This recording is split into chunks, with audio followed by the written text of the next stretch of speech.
Merhaba, Tarif Zamanı kanalımıza hoş geldiniz. Bugün sizlere çok güzel, ipek gibi kreması olan yalancı profiterol tarifi vereceğim. Profiterolümüz için gerekli olan malzemeler öncelikle 1 litre süt, 1 su bardağı un, 1 su bardağı toz şeker, yarım su bardağı nişasta, 2 adet yumurtanın sarısı, 1 paket vanilya. Bunlar kremamız için gerekli olan malzemeler. Kremamız soğuduktan sonra 2 paket krem şantiyi 1 su bardağı süt ile çırpıp içerisine koyacağım. Daha sonra da üzeri için 1 paket krema, 2 paket sütlü çikolata ve 1 pakette şu şekilde kedi dili bisküvisi. Evet, şimdi tatlımızın öncelikle kremasının yapımına geçelim. 1 litre sütümü tencereme alıyorum.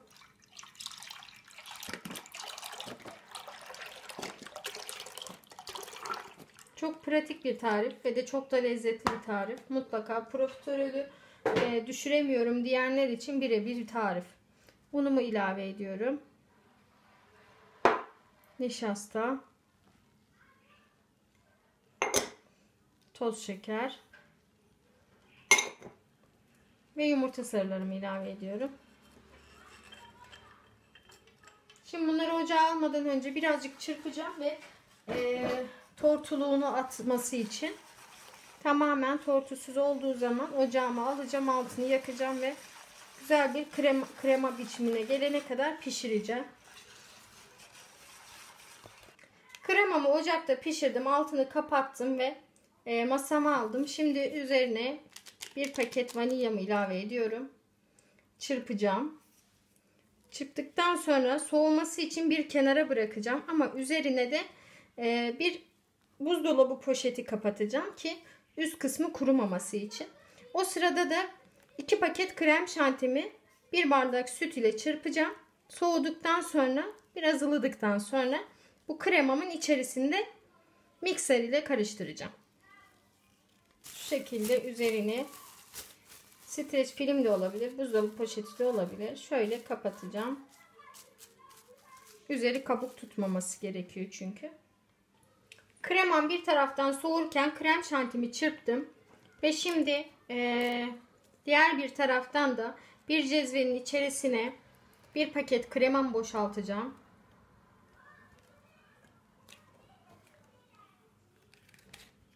Ocakta kaynatacağım. İyice kaynadıktan sonra altını kapatacağım ve içerisine sütlü çikolatalarımı koyacağım. Kremamı ocakta kaynattım. İyice sıvı kıvam aldıktan sonra altını kapattım. Ve şimdi 2 paket sütlü çikolatamı ilave ediyorum. Eğer sizler bitter seviyorsanız bitter de ilave edebilirsiniz sütlü yerine. Ben sütlüyü daha hafif bulduğum için bundan kullanıyorum. Tamamen tercihe kalmış olan bir şey. Şimdi bu şekilde bunu karıştırarak sıcaklığıyla birlikte eriteceğim. Güzel bir çikolata kıvamı alacak. İyice karıştırarak sıcaklığıyla erittikten sonra gördüğünüz gibi çok güzel bir sıvı krema ve çikolata kıvamı alıyor. Şimdi bunu da bir kenara koyacağım. Bekleyecek. Yavaş yavaş karıştıracağım ara ara. Soğuyacak. Ben o sırada pişirdiğim kremamın içerisine çırptığım krem şantimi ekleyeceğim. Ben şimdi kremamı daha derin ve büyükçe bir kaba aldım. Daha kolay çırpabilmek için. Şimdi içerisine çırpmış olduğum krem şantimi ilave ediyorum. Bu arada ben krem şantimi BİM'den aldım. Kesinlikle sizlere tavsiye etmiyorum. Maalesef krem şantiyi de bozmuşlar. Yaklaşık 1 su bardağınla 2 paketi çırptım. Hala bu şekilde sıvı bir kıvamda. Hiçbir şekilde kıvam almıyor. Sizler de bu hataya düşmeyin. Dikkat edin diyorum. Evet, şimdi bunu içerisine aldıktan sonra mikser yardımıyla çırpacağım. İyice birbirine karıştıracağım.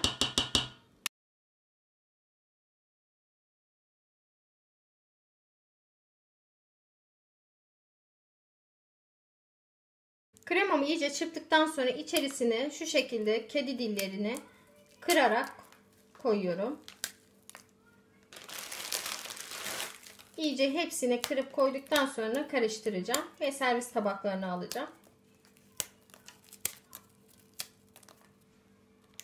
Kedi dillerimin hepsini içine kırdıktan sonra şimdi kremam ile hepsini karıştırıyorum. Gerçekten de bu arada krema çok güzel bir krema. Sadece bu tatlıda değil, diğer istediğiniz tüm tatlılarda da kullanıp yapabileceğiniz bir krema.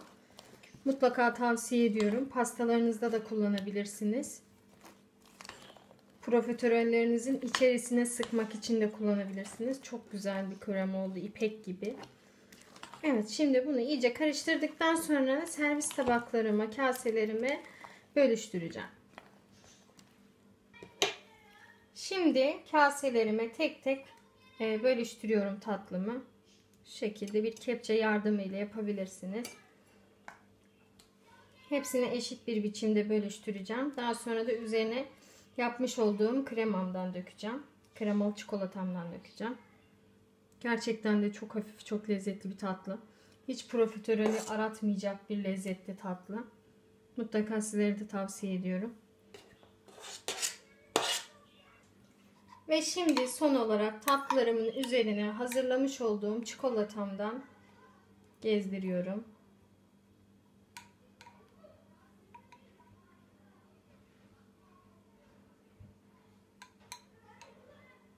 Dediğim gibi mutlaka sizlere de tavsiye ediyorum. Çok pratik bir profiterol tatlısı. Gerçekten de hiç orijinalini aratmayacak bir tatta oluyor. Zaten kremasının lezzeti yetiyor. Mutlaka denemelisiniz.